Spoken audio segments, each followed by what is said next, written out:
O homem Jesus, totalmente livre da sombra individual como da coletiva que pairava na sociedade da sua época, penetrava com facilidade na problemática profunda do ser,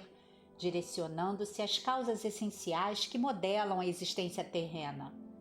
O seu olhar percussiente alcançava o cerne da criatura ali identificando os reais conflitos, a psicogênese dos distúrbios emocionais e psíquicos que lhes diziam respeito, porque reconhecia no processo das múltiplas existências a causalidade dos acontecimentos na esfera física e no comportamento social. O ser integral não era aquele dissociado da legitimidade espiritual que se apresentava aos olhos físicos. Antes, sim, aquele que se constituía de valores transcendentes ao campo da forma, originado na espiritualidade. Igualmente, por conhecer a paranormalidade, ele mesmo, na condição de médium de Deus, sabia exortar para a busca da essencialidade interior em detrimento da aparência cômoda e perturbadora das exterioridades humanas, elegendo os pobres e conflituosos, aqueles que eram detestados e não fruíam de oportunidade melhor na convivência social do dia a dia, além de quebrar as barreiras sociológicas e econômicas vigentes que tantas infelicidades causavam e ainda produzem no grupo humano, demonstrava também a excelência dos seus propósitos e a sabedoria da sua eleição. Eram esses desditados os que mais necessitavam, porquanto os outros, os poderosos, os não excluídos, já se encontravam cheios do bafio da petulância e da pequenez, por momentos não necessitados de alimentação espiritual mais significativa, nem capazes de entender a sua mensagem. Muito preocupados com as questiúnculas do corriqueiro em que se debatiam, haviam perdido o contato com as ambições elevadas do significado existencial. Bastavam-se a si mesmos na névoa da ilusão em que se movimentavam ansiosos. Trazendo a toda a humanidade a proposta psicoterapêutica preventiva, através da qual seria possível a vivência da saúde integral, oferecia também a curadora, de modo que todos pudessem desfrutar das bênçãos que estão ao alcance de quem as queira vivenciar.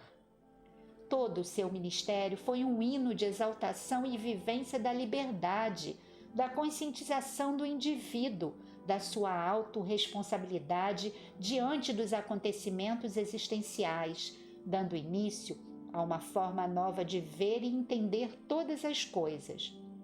Com a coragem que lhe era peculiar, rompeu com a tradição da ignorância e dos caprichos cientistas que dominavam no contexto dos interesses sociais sempre mesquinhos e interesseiros, que trabalhavam em favor dos astutos e dos ambiciosos, deixando ao desamparo e na miséria moral aqueles que não partilhavam dos grupelhos dominadores. Nunca se permitiu o cultivo da hipocrisia ou de atitudes receosas. Por isso mesmo, propôs que não se deve pôr a candeia embaixo do alqueire antes do velador, a fim de que a sua luz derrame claridade por toda a parte, alcançando todos aqueles que se lhe acerquem, assim banhando-se de luz. Outro sim, proclamou a necessidade de ser-se sincero e autêntico, mediante uma proposta de desvelamento moral sem subterfúgios, na qual o ego não se sobrepõe ao self, mascarando a realidade do ser existencial.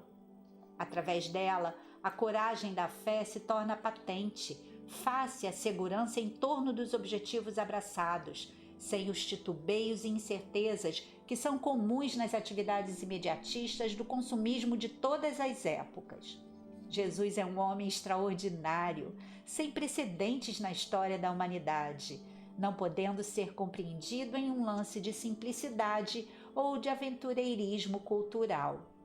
A complexidade da sua vida transcende a uma observação, mesmo quando cuidadosa, porque ultrapassou o tempo em que viveu e permanece acima do convencional, do estabelecido, do aceito e do conhecido.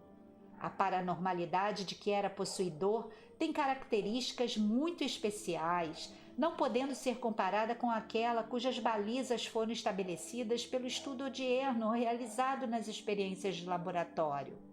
Ninguém como ele, que produzisse tão variada e complexa gama de fenômenos, conforme o fazia, sem estardalhaço ou quaisquer outras formas conhecidas de chamar a atenção. A sua austeridade não se permitia vulgaridade ou espetáculo, mantendo-se invariavelmente o mesmo, fosse quando recuperou das febres a sogra de Simão Pedro na intimidade doméstica ou quando deteve o vendaval sobre as águas agitadas do mar da Galileia diante de várias testemunhas.